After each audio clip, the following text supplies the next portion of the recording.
तो दोस्तों आज हम राजस्थान जीके के 25 इंपॉर्टेंट प्रश्नों के बारे में बात करेंगे और ये सभी प्रश्न राजस्थान सीईटी 12th लेवल एवं ग्रेजुएशन लेवल दोनों के लिए बहुत ही ज़्यादा हेल्पफुल प्रश्न है, इसलिए वीडियो में आप अंत तक जरूर बने रहिए। तो चलो वीडियो को शुरू करते हैं।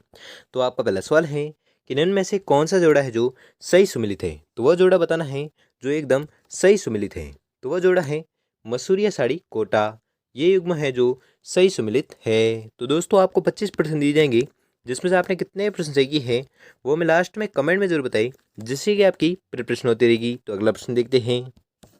अगला सवाल है कि जयपुर मीनाकारी का एक प्रसिद्ध स्थल है और इस कला को लाने का श्रेय किनको है। मोस्ट इम्पोर्टेंट क्वेश्चन है और ये प्रश्न बहुत बार एग्जाम पूछा गया है और मैंने भी अपनी पहली एक क्लास में इस प्रश्न का जिक्र किया था, इसलिए आपको रट लेना है इस प्रश्न को कि जयपुर मीनाकारी का एक प्रसिद्ध स्थल है और इस कला को लाने का श्रेय किनको है। तो इस कला का लाने का श्रेय जो है वह है मानसिंह प्रथम को। अगला सवाल है कि कुदरत सिंह को राजस्थान की किस हस्तकला में योगदान के लिए पद्मश्री पुरस्कार से अलंकृत किया गया। क्या प्रश्न है, वापस से एक बार पढ़े कि कुदरत सिंह को राजस्थान की किस हस्तकला में योगदान के लिए पद्मश्री पुरस्कार से अलंकृत किया गया। तो वह हस्तकला है मीनाकारी। ठीक है, मीनाकारी हस्तकला के लिए कुदरत सिंह को पद्मश्री पुरस्कार से अलंकृत किया गया। अगला सवाल है कि राजस्थान में मूर्तिकला के लिए कौन सा शहर है जो विख्यात है। मोस्ट इम्पोर्टेंट क्वेश्चन है और ये प्रश्न बहुत बार एग्जाम पूछा भी गया है, इसलिए इस प्रश्न को आपको रट लेना है कि राजस्थान में मूर्तिकला के लिए कौन सा शहर विख्यात है। तो आपको याद रखना है वह शहर है जयपुर। अगला सवाल है कि निम्न में से हस्त उद्योग का कौन सा केंद्र है। तो हस्त उद्योग का जो केंद्र है वह है सांगानेर। ठीक है, सांगानेर जो है वह हस्त उद्योग का केंद्र है। अगला सवाल है कि राजस्थान में ब्लू पोट्री का सर्वाधिक विकास किसके शासनकाल में हुआ था। मोस्ट इम्पोर्टेंट क्वेश्चन है। तो ब्लू पोट्री का जो सर्वाधिक विकास जो हुआ था वो हुआ था राम सिंह के शासनकाल में। अगला सवाल है कि विभिन्न कला स्वरूपों और स्थानों के निम्न जोड़ों में से कौन सा जोड़ा है जो सही ढंग से मेल खाता है, यानी कि कौन सा जोड़ा है जो सही सुमिलित है वो आपको बताना है। तो वह जोड़ा है कुंदन कला जयपुर। यह जोड़ा जो है वह एकदम सही मेल खाता या सही सुमिलित है। अगला सवाल है कि प्राचीन राजस्थान की मूर्तिकला की प्रत्येक नाद की शिव प्रतिमा किस जिले से प्राप्त हुई है। और ये मोस्ट इंपोर्टेंट क्वेश्चन है और ये प्रश्न बहुत बार एग्जाम पूछा भी गया है, इसलिए इस प्रश्न को आपको रट लेना है। क्या प्रश्न है कि प्राचीन राजस्थान की मूर्तिकला की प्रतीक नाद की शिव प्रतिमा और ये किस जिले से प्राप्त हुई है। तो ये प्राप्त हुई है अजमेर जिले से। अगला सवाल है कि चटापटी का अभिप्राय है। मोस्ट इंपोर्टेंट क्वेश्चन है। तो चटापटी का क्या अभिप्राय है वो आपको बताना है। तो इसका अभिप्राय है एक कपड़े को काटकर दूसरे पर टाका देना, जिसे क्या कहते हैं चटापटी। अगला सवाल है कि श्री हिमामुद्दीन को किस कार्य के लिए पद्मश्री से 1986 में अलंकृत किया गया। मोस्ट इंपोर्टेंट क्वेश्चन है। क्या प्रश्न है कि श्री हिमामुद्दीन को किस कार्य के लिए पद्मश्री से 1986 में अलंकृत किया गया। तो इनको अलंकृत किया गया था ऊंट की खाल पर सोने की नक्काशी करने के कार्य के लिए। ठीक है, क्या क्या सम्मानित किया गया, पद्मश्री से सम्मानित किया गया किनको, श्री हिमामुद्दीन को। अगला सवाल है कि पानी को ठंडा रखने के लिए बादला कहाँ बनाए जाते हैं। मोस्ट इंपोर्टेंट क्वेश्चन है और ये प्रश्न बहुत बार एग्जाम पूछे भी गए हैं, इसलिए इस प्रश्न को आपको रट लेना है कि पानी को ठंडा रखने के लिए बादला कहाँ बनाए जाते हैं। तो बादला जो बनाए जाते हैं ये बनाए जाते हैं जोधपुर में। अगला सवाल है कि निम्न में से कौन सा स्थान है जो दरी निर्माण के केंद्र के रूप में प्रसिद्ध है। मोस्ट इंपोर्टेंट क्वेश्चन है और ये भी प्रश्न एग्जाम में आ सकता है, इसलिए इस प्रश्न को भी आपको रट लेना है कि दरी निर्माण के केंद्र के रूप में प्रसिद्ध है। तो कौन प्रसिद्ध है, टोंक। ठीक है, टोंक जो है वो दरी निर्माण के केंद्र के रूप में प्रसिद्ध है।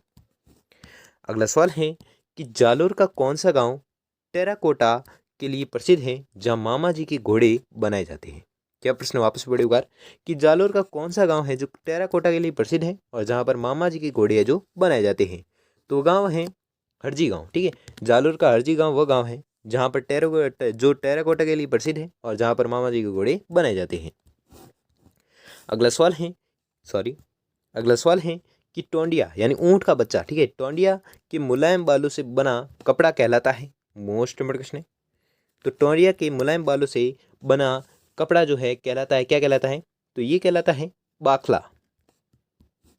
अगला सवाल है कि जिरोही भाकला गंधा किस उद्योग के नाम है। ये मोस्ट इंपोर्टेंट क्वेश्चन है। इनमें से एक उद्योग के नाम आपसे पूछे जा सकते हैं, इसलिए इस प्रश्न को आपको रट लेना है। क्या प्रश्न है कि जिरोही भाकला गंधा किस उद्योग के नाम है। तो ये तीनों जो हैं, ये तीनों नाम हैं जटपटी उद्योग के नाम हैं। अगला सवाल है कि छातों के लिए प्रसिद्ध है। मोस्ट इंपोर्टेंट क्वेश्चन है और ये प्रश्न बहुत बार एग्जाम पूछा भी गया है, इसलिए इस प्रश्न को आपको रट लेना है कि छातों के लिए प्रसिद्ध है। तो कौन सा शहर प्रसिद्ध है। तो छातों के लिए प्रसिद्ध है फालना शहर। अगला सवाल है कि तंग, मोरखा और गोरबंद और पिलाण मोस्ट इंपोर्टेंट क्वेश्चन है और ये प्रश्न बहुत बार एग्जाम पूछा भी गया है।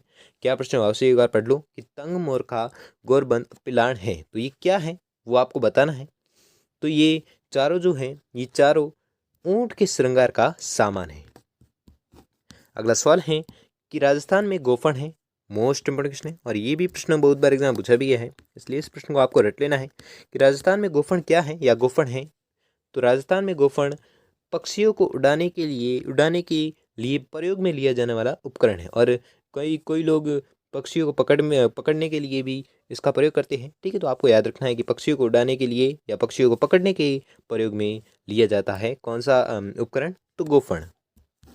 अगला सवाल है कि राजस्थान में तूड़िया हस्तशिल्प के लिए प्रसिद्ध जिला है। तो तूड़िया हस्तशिल्प के लिए प्रसिद्ध जिला कौन सा है वो आपको बताना है। तो वह जिला है धौलपुर। ठीक है, और ये भी प्रश्न आपको रट लेना है कि तूड़िया हस्तशिल्प के लिए प्रसिद्ध है कौन सा जिला, धौलपुर। अगला सवाल है और ये 20वां सवाल है कि राजस्थान में मोजरी शब्द का अर्थ है। मोस्ट इंपोर्टेंट क्वेश्चन है। तो मोजरी शब्द का जो अर्थ है वह है जुतिया। अगला सवाल है कि लाख की बनी चूड़ियों को राजस्थानी भाषा में क्या कहा जाता है।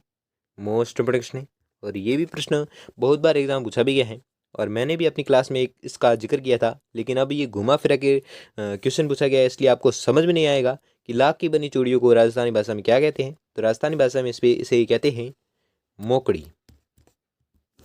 अगला सवाल है कि लहरिया, मोठड़ा, चुनरी, धनक किस कला से संबंधित है। तो ये चारों जो हैं, तो ये चारों संबंधित हैं बंदेज कला से और ये प्रश्न बहुत बार एग्जाम पूछा भी गया है, तो आपको इस प्रश्न को भी आपको रट लेना है। ठीक है, अगला सवाल है कि मारवाड़ में दामनी क्या था या दामनी क्या है। ये भी मोस्ट इंपोर्टेंट क्वेश्चन है। तो मारवाड़ में दामनी जो है वह है ओढ़नी का एक प्रकार है जिसे क्या कहते हैं, दामनी। अगला सवाल है कि राजस्थान में पोमचा कहते हैं। मोस्ट इंपोर्टेंट क्वेश्चन है और ऐसे भी प्रश्न बहुत बार एग्जाम पूछे भी जाते हैं, इसलिए इस प्रश्न को भी आपको रट लेना है कि राजस्थान में पोमचा कहते हैं। तो पोमचा किसे कहते हैं। तो पोमचा जो कहते हैं वो कहते हैं महिलाओं की ओढ़नी विशेष को, जिसे क्या कहते हैं, पोमचा। अगला सवाल है और ये आज का अंतिम सवाल है कि बिनोटा है। मोस्ट इंपोर्टेंट क्वेश्चन है। ऐसे भी प्रश्न बहुत बार एग्जाम पूछे गए हैं कि बिनोटा क्या है या बिनोटा है। तो बिनोटा जो है वह दूल्हा दुल्हन के विवाह की जूतिया, जिसे क्या कहते हैं, बिनोटा। तो दोस्तों आपको 25 प्रश्न दिए थे, जिसमें से आपने कितने प्रश्न सही किए हैं वो हमें जल्दी से जल्दी कमेंट करके जरूर बताएं।